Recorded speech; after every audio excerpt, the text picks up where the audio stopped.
Okay, Ranveer जी, सबसे पहले तो कॉन्ग्रेचुलेशन मेट्रो सीजन 2 के लिए। बहुत ही ऑसम ट्रेलर है। तो Thank और बहुत बड़ी कास्ट है सर। तो सबसे पहले तो जानना चाहेंगे कि सर कैसा रहा आपके लिए इसका एक्सपीरियंस मेट्रो सीजन 2 के लिए?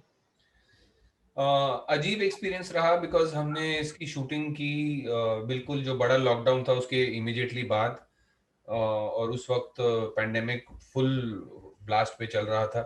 तो काफ़ी डर भी था कि हम जाने इस ऐसे माहौल में यूएसए जाना, और यूएसए में उस वक्त बहुत बुरा हाल था कोविड लेकर। लेकिन इसका श्रेय मैं देता हूँ हमारे प्रोड्यूसर जीजू जॉन को कि उन्होंने बहुत ही बढ़िया अरेंजमेंट किया, बहुत डिलीजेंट और बहुत ही मेटिकुलस अरेंजमेंट था। एक पूरा डिपार्टमेंट था, कोविड कंप्लायंस डिपार्टमेंट, जो पूरी प्रोडक्शन को ओवरसी करता था, जो कि एक डॉक्टर के अंडर।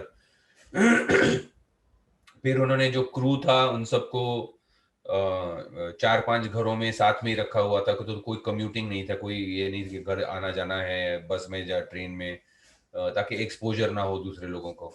फिर जो सेट पे जो थे, mask, hand sanitizing, social distancing, ये सब, तो उन्होंने बहुत अच्छा अरेंजमेंट किया था। फिर एक बार जब वो डर थोड़ा हमारा बैठ गया कि ठीक है सेफ हैं हम लोग, बिकॉज एज एक्टर हम मास्क नहीं पहन सकते सेट पे, तो जब वो डर थोड़ा कम हो गया तो फिर बहुत मजा आया। मैं और पूर्वी खास करके, मैं और पीतोबाश भी, हम लोग बहुत मजा आया शूट करके साथ में। ओवरऑल सर, मूवी है आपके अपोजिट में, आपके अपोजिट में है, तो कैसा रहा? एमपी तो बास है, तो इन सभी के साथ शूटिंग का अगर आप एक्सपीरियंस बता सके कि कुछ डर भी लग रहा था उस समय?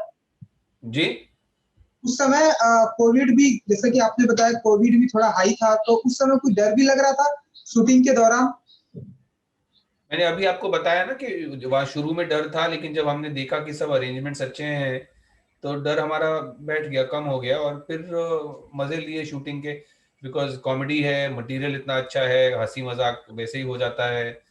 और पूर्वी के साथ मेरी पुरानी दोस्ती है, और वो बहुत ही बहुत ही टैलेंटेड एक्टर हैं, और उनके साथ काम करके हमेशा ही बहुत मजा आता है। तो एक बार फिर वो जब डर बैठ गया कि अरेंजमेंट्स अच्छे हैं और ये फॉलो करके जाना है, फिर बहुत मजा आया। बिल्कुल। कल्पेश पटेल के बारे में कुछ बताना चाहेंगे आप अपने अंदाज में? क्योंकि स्क्रीन पे ट्रेलर में बहुत ही डिफरेंट अंदाज में दिख रहे हैं आप। कल्पेश पटेल, जैसा कि आपने सीजन 1 में देखा है, एक इंडियन इमिग्रेंट हैं जो न्यू जर्सी में रहते हैं, और क्या क्या उनके जो कैसे वो जूझते हैं इमिग्रेंट की लाइफ से, किस तरह किस तरह अपना इंडियननेस भी रिटेन करना चाहते हैं, लेकिन अमेरिकन भी होना जरूरी है। इसी कॉन्फ्लिक्ट को लेकर मेट्रो पार्क का कोर है। तो कल्पेश पटेल की सबसे अच्छी चीज मुझे ये लगती है कि उनका जो सार्कास्टिक सेंस ऑफ ह्यूमर है, वो उनके पास हमेशा जो हाजिर जवाबी, हर चीज का उनके पास कुछ ना कुछ बोलने के लिए होता है, तो सबसे अच्छी मुझे वो चीज लगती है। बिल्कुल। एंड गुजराती बॉय हैं, तो आई डोंट थिंक कि आपको कुछ तकलीफ हुई होगी लाइक एक्सेंट में, शूटिंग में। देखिए, मैं जुहू बम्बई में हाँ। पला बड़ा हूँ, तो मेरे का बहुत फ्रेंड्स गुजराती रहे हैं, तो गुजराती कल्चर से काफ़ी फेमिलियर हूँ मैं। तो उससे भी थोड़ी मदद हुई। बाकी हमारे सेट पे भी हमारे गुजराती पूर्वी तो है ही, लेकिन उसके अलावा भी हमारे पास लोग सेट पे भी होते हैं आपको करेक्ट करने के लिए, सिखाने के लिए, तो उनको फॉलो करते करते हो जाता है। बिल्कुल, बिल्कुल। एंड सर, जिस तरह से लॉकडाउन में अगर जैसे देखा हमने कोविड में, ओटीटी का प्लेटफ़ॉर्म का ग्रोथ बहुत बड़ा है। हमारी ये सीरीज़ भी जो है इरोस नाउ पर आ रही है। तो कैसे देखते हैं सर इस ओटीटी प्लेटफ़ॉर्म के अब प्रेज़ेंट टाइम में आप? मैं समझता हूँ ओटीटी या स्ट्रीमिंग प्लेटफॉर्म्स जो हैं वो कहते हैं ना गॉड सेंड है।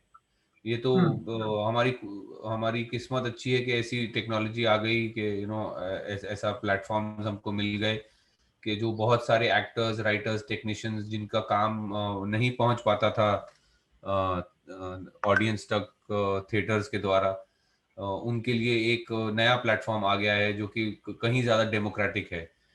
इस प्लेटफॉर्म की सबसे बड़ी खूबी ये है कि अगर कोई बड़ी फिल्म आ रही है तो छोटी फिल्म को लात मार के निकालने की जरूरत नहीं पड़ती। बिल्कुल बड़ी बिल्कुल। फिल्म, छोटी फिल्म दोनों साथ में रह सकते हैं। और दूसरी बड़ी खूबी ये है कि ऑडियंस को बहुत चॉइस मिलेगी देखने के लिए। हम्म, जब जब चाहें, जहां चाहें, जैसे चाहें वो देख सकते हैं। और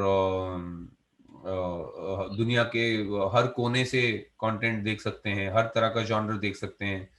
तो इससे मैं समझता हूँ ऑडियंस का टेस्ट भी इम्प्रूव होगा। और उससे मुझे लगता है कि जो फिल्में थिएटर में लगने वाली फिल्में हैं उनको इम्प्रूव करना पड़ेगा। बिल्कुल, वो तो है सर। तो कितना मिस करते हैं आप थिएटर को? एंड इन क्योंकि थिएटर भी खुल के तकरीबन 1 डेढ़ महीने हो गए हैं, तो थिएटर में जाकर कोई फ़िल्में इन दिनों हाल-फिलहाल में आपने देखी? या जी, थिएटर को मैं कितना आप? मैं जब यूएसए में था तो मैं टेनेट देख के आया था पिक्चर ओह! थिएटर में। थिएटर में सिर्फ मैं और मेरे 2 भतीजे और कुछ 3 लोग और थे, बस 6 लोग थे पूरे थिएटर में। लेकिन मास्क पहन के जान की बाजी लगा के मैं गया जरूर था। देखिए थिएटर्स, मैंने वैसे कभी इस चीज पे ज्यादा गौर नहीं किया है कि ये स्ट्रीमिंग प्लेटफॉर्म पे जाएगी या थिएटर पे जाएगी, बिकॉज एज लॉन्ग एज आपका काम ऑडियंस तक पहुंचे, सबसे ज्यादा जरूरी वो है। कहते हैं ना, बेगर्स कांट बी चूजर्स। अगर आपकी किस्मत में नहीं है बड़ी फिल्म में होना और थिएटर में आपको अच्छे शोज मिलना, तो स्ट्रीमिंग प्लेटफॉर्म्स ही बेटर हैं। एटलीस्ट आपकी फिल्म ऑडियंस तक तो पहुंच रही है। बिल्कुल। बट हैविंग सेड दैट, मैं ये कहूंगा कि थिएटर्स का अपना चार्म है, एक हुँ, नॉस्टैल्जिया है, एक एक यू नो एक एक अच्छी फीलिंग आती है थिएटर में जब आपकी फिल्म लोग साथ बैठ के एक साथ बड़े पर्दे पे देखते हैं। बिल्कुल, तो आई होप जल्दी सब खुल जाए और सब नॉर्मल हो जाए। बिल्कुल sir. And sir OTT platform के आने से और एक डिबेट चल रही है, आपसे भी लोगों ने सवाल पूछा होगा कि क्या ओटीटी प्लेटफ़ॉर्म पर भी सेंसरशिप होनी चाहिए? तो इस पर आपकी क्या प्रतिक्रिया होती है सर? क्या टेक होता है सर आपका? नहीं, मैं नहीं मानता हूँ सेंसरशिप होनी चाहिए, बिकॉज एज अ सोसाइटी हमें और we have to move to be a freer society, not a more restrictive one. हुँ, तो मैं नहीं मानता सेंसरशिप होनी चाहिए, बट सेल्फ रेगुलेशन बिल्कुल होनी चाहिए। बिकॉज सेल्फ हुँ, रेगुलेशन की मैंने तो सोसाइटी किसी तरह से भी नहीं चल पाएगी अगर कोई भी इंडिविजुअल या ग्रुप अपने आप को सेल्फ रेगुलेट ना करे, तो कोई भी सोसाइटी नहीं चल पाएगी। तो self regulation yes, censorship no. जी, बिल्कुल। चलिए सर मैं आपके सीरीज़ पे आता हूँ। लोग ट्रेलर तो मुझे काफ़ी ऑसम लगा। आपके दोस्तों ने, आपके घरवालों ने अगर आप देखी हो ये ट्रेलर देखा हो तो उनका क्या रिस्पॉन्स था? नहीं, लोगों का रिएक्शन अच्छा रहा है, बहुत एक्सपेक्टेशंस हैं सीजन 2 से, बहुत लोग वेट कर रहे थे सीजन 2 की। मेरे घर वाले भी, परिवार वाले भी, जो खास करके मेरे ब्रदर हैं जो एनआरआई हैं, रहते हैं न्यू जर्सी में, उनके दोस्त वगैरह भी बहुत देखते हैं इसको। तो उम्मीद है लोगों को पसंद आएगा सीजन 2। बिल्कुल। चलिए सर टाइम की थोड़ी प्रॉब्लम है इसलिए जाते-जाते अपने फैन्स के लिए अपने दो क्योंकि आज ही ये रिलीज़ है, तो अपने फैन्स के लिए क्या मैं कहना फैंस चाहेंगे आप? को यही कहूंगा कि इरोस नाउ पे इस वक्त स्ट्रीम हो रहा है मेट्रो पार्क सीजन 2। प्लीज जाके देखें, सीजन 1 देखें पहले, फिर सीजन 2 देखें। थैंक यू सर हमसे बात करने के लिए। Thank you so thank you, much बहुत बहुत एंड गुड धन्यवाद।